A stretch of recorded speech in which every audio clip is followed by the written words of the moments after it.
as we look at a marquee moment in ECW's history, it's looked at a lot in the historical realm, but it's when Brian Pillman debuted in the ECW arena. Can I just say how handsome Joey Styles is, though? So cute. Look at that baby face. I mean, he looks great in a suit. Those little cheeks. He's so cute. Okay, so he's hyping it up. Crowd's going, we'll go nuts in a minute. Welcoming everybody to the ECW arena like you would normally do, you know, for shows like this. They were using this on TV. I believe the volume too loud? No, it's fine. This was CyberSlam 96. Lights are out. And we're frantically getting Pillman to the ring because we don't know where we're going. I had to do that once, and I was like, where the hell am I? Yeah, is that scary? Is that like a weird thought? It's scary. You can't see anything. Oh boy. Look at that. Look at that outfit. They're going bananas. It's quite the shocking revelation, especially for what he was doing at the time, where the loose cannon, you didn't know where he was going to end up. You didn't know what he was going to do. And here he is in freaking ECW. This was insane at the time. But now there's a fan in the front row with a Pillman sign. So somebody snitched. Somebody knew.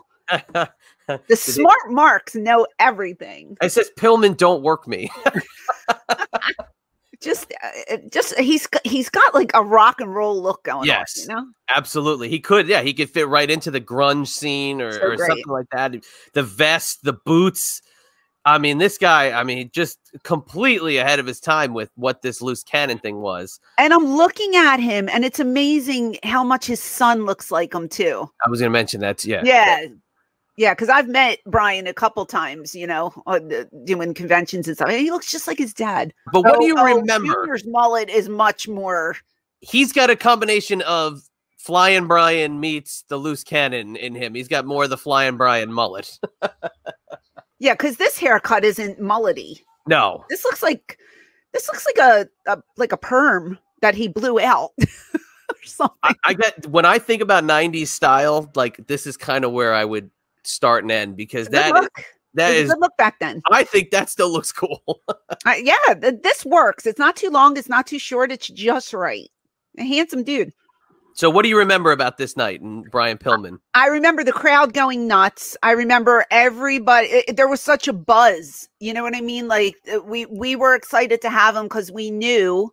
I mean, as you know, when we had Steve Austin or when Mick Foley would come in, just anybody, like it just gives us the advantage. You know, oh, look what ECW did again. We were the talk of the town this night.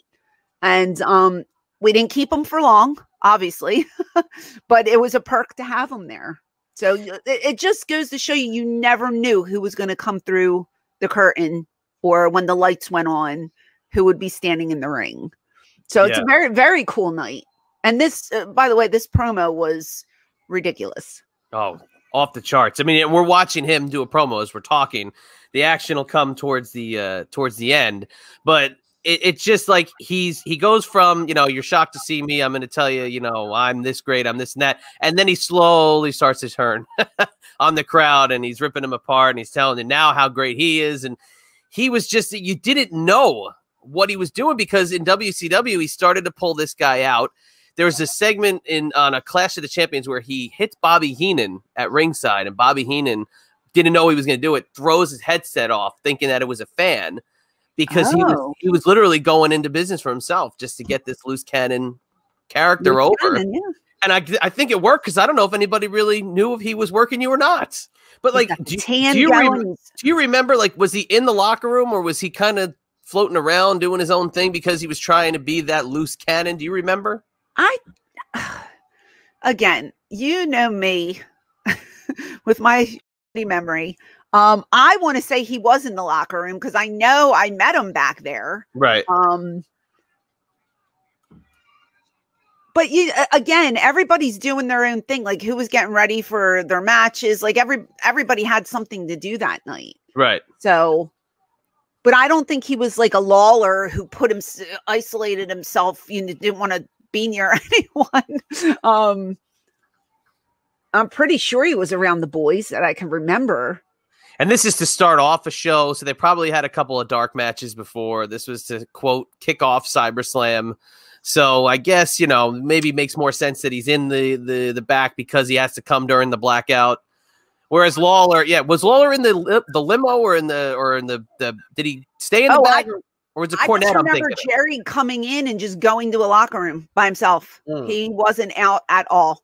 Right. But Jerry has always been sweet to me, so I'm not knocking him. He did his thing, you know, didn't sit with the boys. He was just by himself. Here we go. Well, tremendous talent. It was a coup for us to get him, even for a short time. And watching that just reminds me how rabid our fans were. Like everybody says, do you miss ECW? Do you miss? Of course I miss it. I mean, you know, I'm happy where I am today with my life. Don't get me wrong. But you think back, and I think back fondly on my time in that company above everything else that I've ever done work-wise. But the one thing that always stands out are the fans and how loyal they were to us. You know what I mean? And not just in Philly, just everywhere we went, like ECW fans were the greatest fans on the planet. I don't care what other fed you're in, you can say you're fan. Our fans were so loyal and just, they were into everything. And if they didn't like it, you knew it. Yeah. They held no punches. It was just, they were a great group of people. They're still out there. They're still representing the company 20 some years later. And it's amazing just to see the support that we still have. So, so great. One of my favorite things to go back and watch for sure. And again, he was gone, but you guys would still sell his t-shirts for months. Of course. For months afterwards. It was like, we can't show you the new Brian Pillman t-shirt because we'll get taken off the air kind of thing. Listen, you make merch and it's left over, you need to sell it. And it probably did sell out. So, of course, we're going to sell that stuff. And who would have thought that maybe you could grab a stack of them? Oh, wasn't that Roadkill who grabbed all of them? Roadkill with all the t-shirts and everything. I wish it was me. Who would have thought, right? Who would have thought? All right.